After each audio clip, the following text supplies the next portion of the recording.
இரக்கங்களா மணிமுடி சூட்டுகிறார். கிருபை இரக்கங்களா மணிமுடி சூட்டுகிறார்.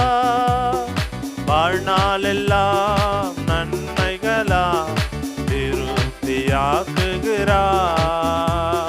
வாழ்நாளெல்லாம் நன்மைகளா திருப்தியாக்குகிறார். கர்த்தர் செய்த நன்மைகளை ஒரு நாளும் மறவாதே.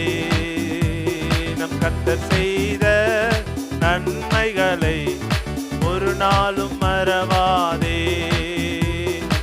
ஆத்துமாவே நன்றி சொல்லு முழு உள்ளத்தோடே சொல்லுங்க. ஆத்துமாவே ஆத்துமாவே நன்றி சொல்லு